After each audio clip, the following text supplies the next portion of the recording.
वर्णन किया है। गीता का सिद्धांत है भोजन। गृहस्थ जीवन में अन्न का संग्रह करना, उपार्जन करना और अपने रसोई में से अतिथि के लिए भोजन का तैयार करना और नियम से करना, ये भाव से करना कि जो पहली रोटी है वह अतिथि के लिए है, केवल इतना भाव बनाते ही साधक के पास खाद्य वस्तु की कमी नहीं होती। ये विधान है, विश्वास रखिए। प्रभु किसी नियम पर चलता है, वह भावना प्रदान है। अब भृगुवल्ली उपनिषद में ऋषि कहते हैं, विवेकी जन अन्न खाद्य वस्तु को कभी भी ना निंदे। जो खाने वाली वस्तु है उसकी निंदा कदापि ना करे। ये व्रत जाने, व्रत ले लेवे कि खाने वाले पदार्थ की निंदा नहीं करनी और इस व्रत को भंग ना करे। केवल प्राण को ही, अप्राण को ही अन्न माने, केवल अप्राण को ही ना अन्न माने कि जिनमें प्राण नहीं है वही अन्न है। बल्कि क्योंकि प्राण जीवन भी अन्न है, जो प्राणी है वह भी जीवन अन्न के रूप में विस्तृत किया है।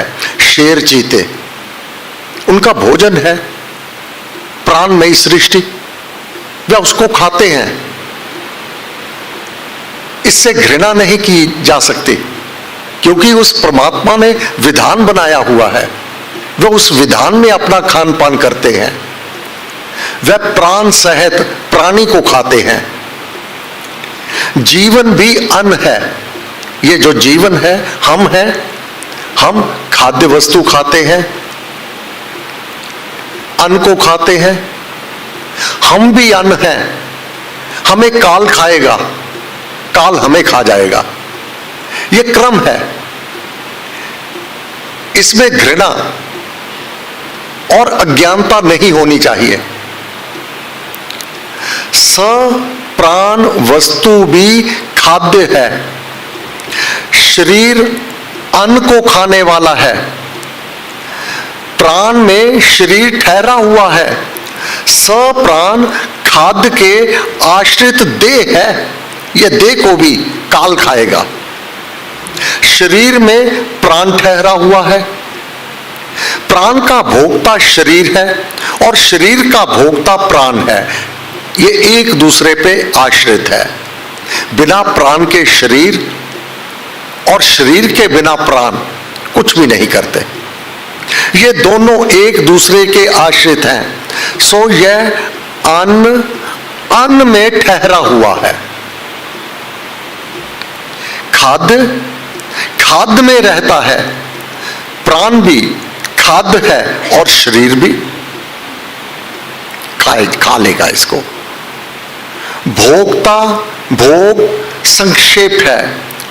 वह जो ये अन्न में आश्रित जानता है, जो इस प्रकार ज्ञानवान हो जाता है, वह स्थिर हो जाता है। अब वह डामाडोल नहीं होगा।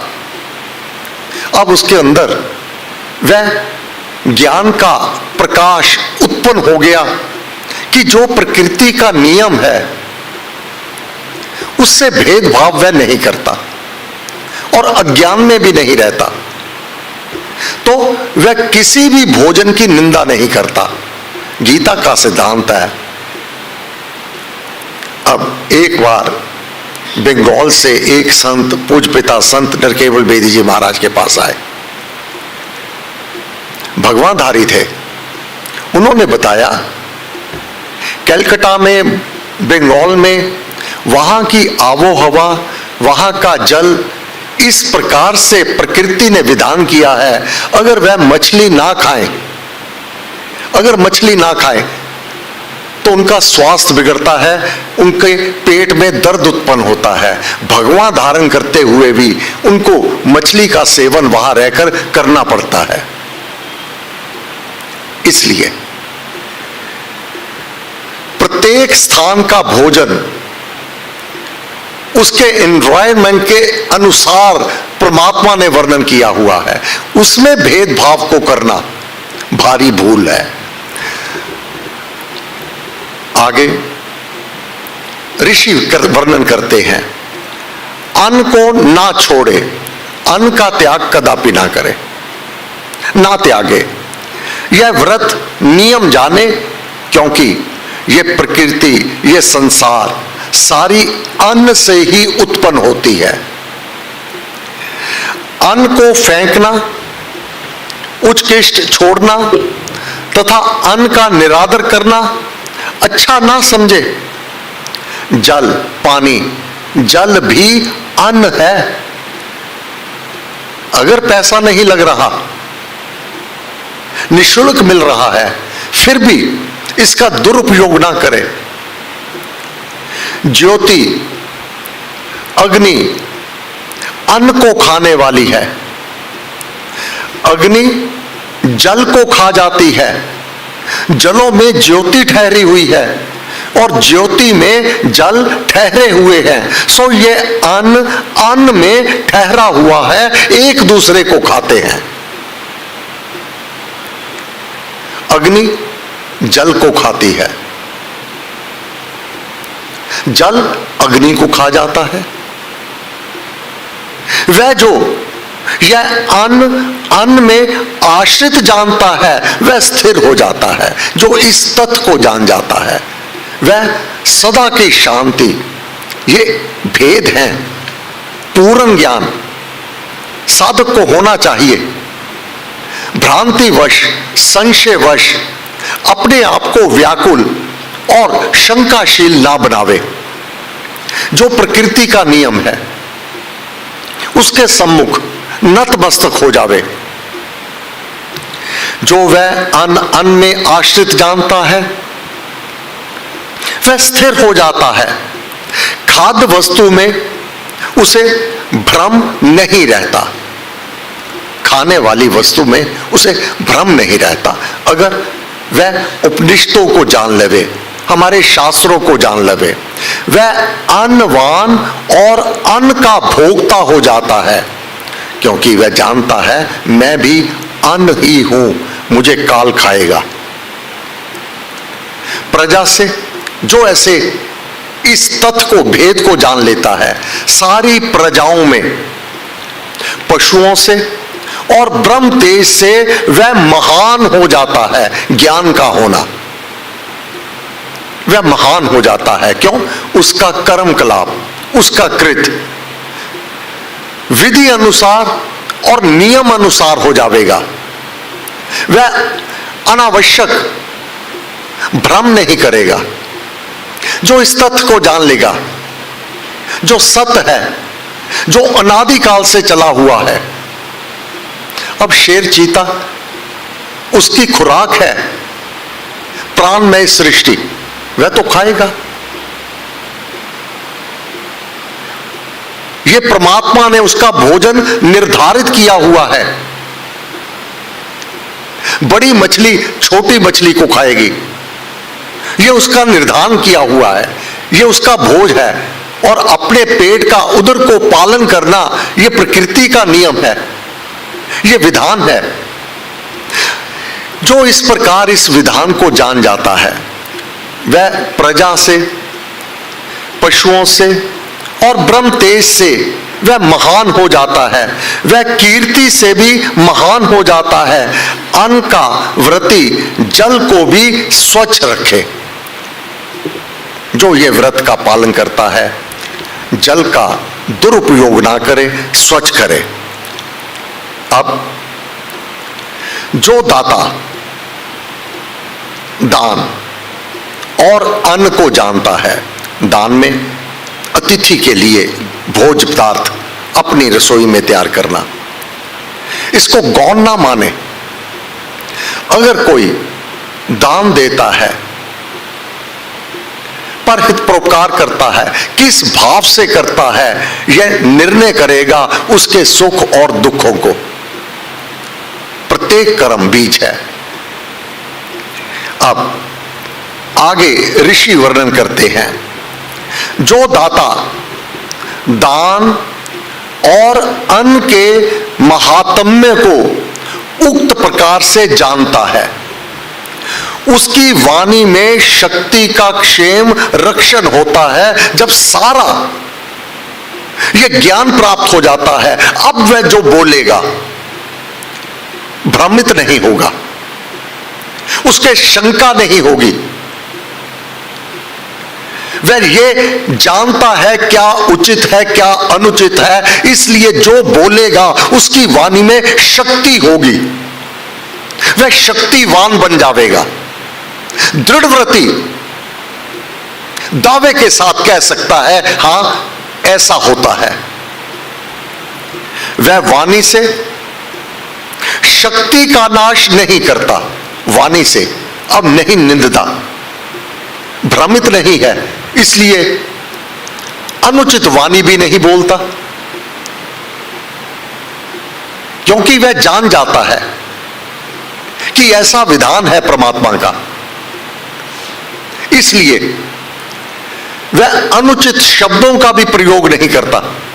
उसकी वाणी संयम के कारण ओजस्विनी और तपस्वी हो जाती है। उसके श्वास प्रश्वास में योगक्षेम होता है। अब उसका सांस का आना और बाहर जाना, ये श्वास प्रश्वास योगक्षेम, उसका योगक्षेम परमपिता परमात्मा के अपने हाथ में होता है। अप्राप्त वस्तु की प्राप्ति, अब सांस जो अभी अंदर नहीं गया इसकी प्राप्ति, अप्राप्त वस्तु जो सांस हमने अंदर खींचा है, जो खींचा है अभी अंदर जो नहीं गया था वह अप्राप्त था, उसकी प्राप्ति।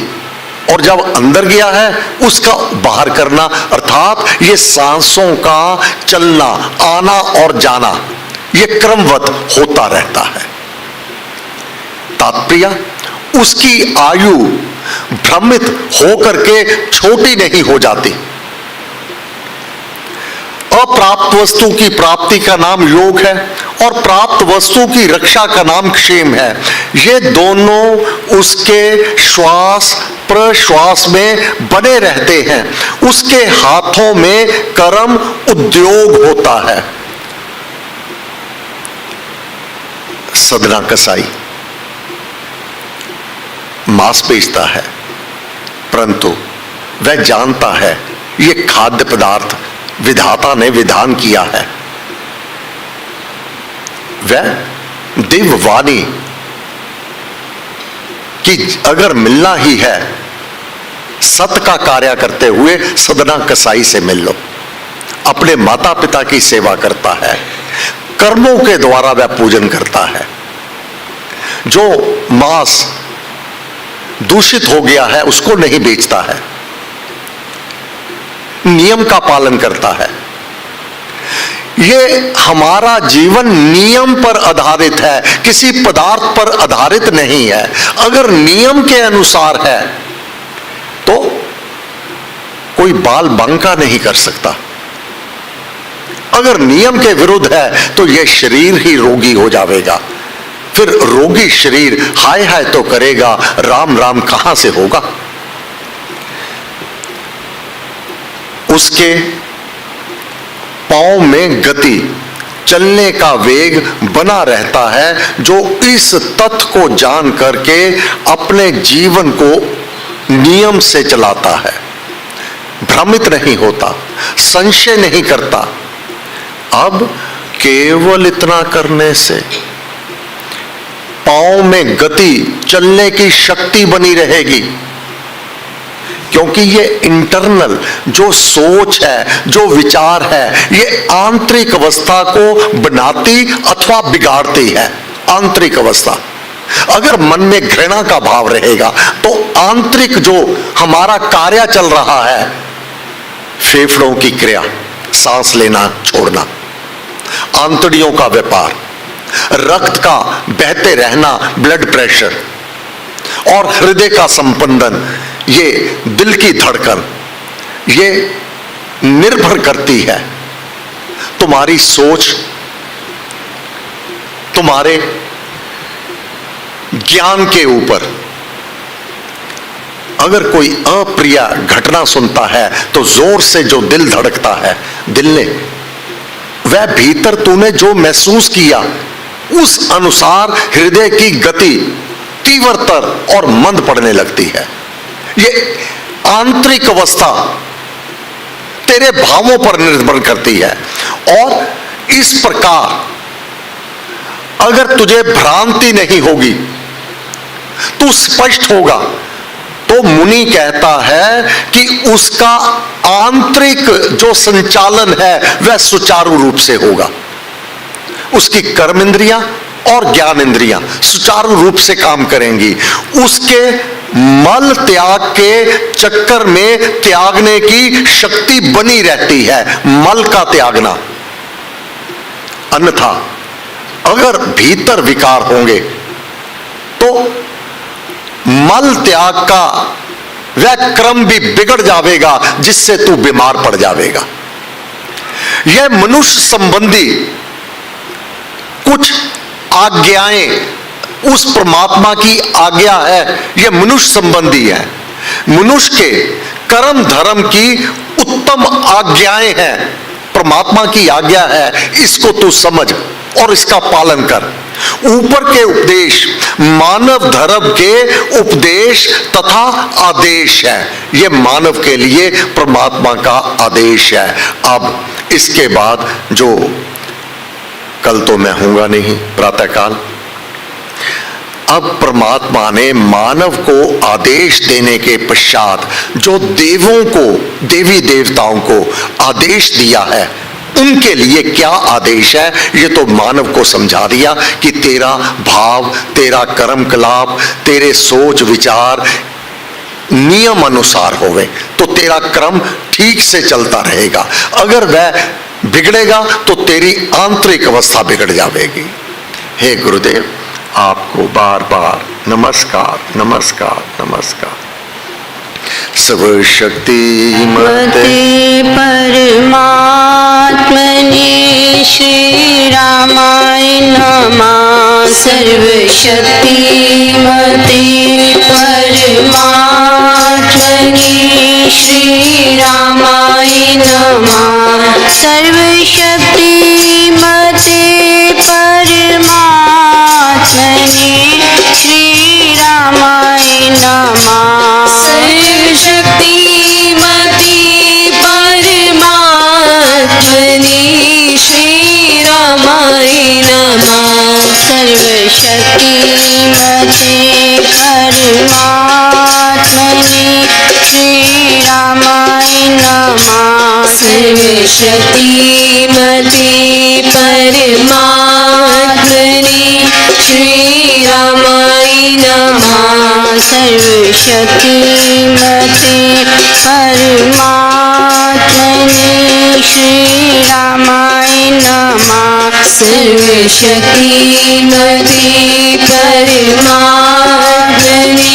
श्री रामाय नमः।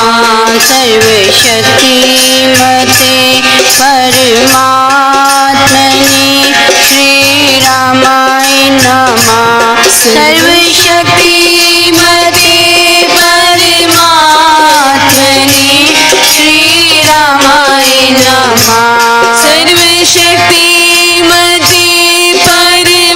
परमात्मने श्री रामाय नमः। सर्वशक्तिमते परमात्मने श्री रामाय नमः। सर्वशक्तिमते परमात्मने श्री रामाय नमः। सर्वशक्तिमते परमात्मने श्री रामाय नमः। सर्वशक्ति